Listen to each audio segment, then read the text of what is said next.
আগে যিনি নির্বাচন কমিশনার ছিলেন রাজীব কুমার 2024-এর লোকসভা নির্বাচনের আগে তার সাংবাদিক সম্মেলনের ভিডিওটা আরেকবার কেউ দেখতে পারেন। তিনি যতক্ষণ শায়েরিতে ব্যয় করেছিলেন ততক্ষণ নির্বাচন সংক্রান্ত প্রশ্নের উত্তর দেননি। এবার তাহলে আমরা যখন এই ভূতের ভবিষ্যৎ আছে কিনা বা ভূতের ভোটার অধিকার আছে কিনা সে নিয়ে আলোচনা করছি, তখন তাহলে যদি বিজেপির তত্ত্বে যাই তাহলে বলতে হবে যে পশ্চিমবঙ্গে সব বাংলাদেশি অথবা রোহিঙ্গারা চলে এসছে এবং তারাই ভোটার তালিকায় ঢুকেছে। তাহলে বিজেপির কাছে প্রশ্ন করতে হবে, ভাই মহারাষ্ট্রে যখন দেবেন্দ্র ফডনবিসের সরকার চলছিল, একনাথ শিন্ডের সরকার চলছিল, তখন মহারাষ্ট্রে কি করে 7 মাসের মধ্যে 38 লক্ষ ভোটার বাড়ল? আপনি যদি সংখ্যাতত্ত্ব নিয়ে খেলেন, আচ্ছা সুকুমার সেনের সঙ্গে খুব ক্লোজলি কাজ করেছিলেন প্রশান্ত চন্দ্র মহলানবিশ, যদি সংখ্যাতত্ত্ব নিয়ে খেলেন ভারতবর্ষের জনসংখ্যার গ্রোথ রেট কত? 1-এর একটু কম, 0.8%। মহারাষ্ট্রের ক্ষেত্রে আরও কম।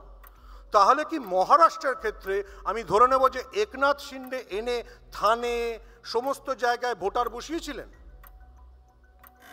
মহারাষ্ট্রে তার জনসংখ্যার 4% হারে ভোট বেড়েছে।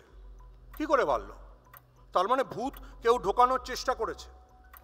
দেখুন, প্রথম বুঝতে হবে, যদিও আজকে সিপিএম কিন্তু একটা মোটামুটি চৈতন্য স্তরে চলে গেছে, চৈতন্যর মতো বিভিন্ন জিনিস বলে যে শাসক দল করছে। আমরা এখনো কেশপুর ভুলে যাইনি।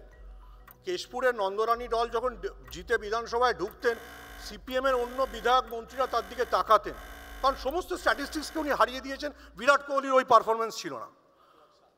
তো সেই পারফরমেন্স সিপিএম যা শিখিয়েছে সেটা যদি গোটা ভারতবর্ষে জনসংখ্যার, আমি বলছি, কিন্তু যখন বিজেপি বলছে যে পশ্চিমবাংলায় রোহিঙ্গা ঢুকেছে, তাহলে কি মহারাষ্ট্রে আফগানিস্তানের লোক ঢুকেছে? ভাই মহারাষ্ট্রের বিধানসভাগুলো ভোট বাড়লো কি করে?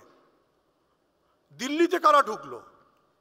পশ্চিমবঙ্গে তো তৃণমূল কংগ্রেসের সব খারাপ, সারাক্ষণ মুসলমান তোষণ করছে। এটা আলাদা প্রশ্ন যে অমিত শাহর ছেলে জয় শাহ আইসিসিটা চালান সৌদি আরবের কোম্পানির পয়সায়, আরামকো আর দুবাইয়ের এমিরেটস, সেখানে সব ভালো হয়ে যায়।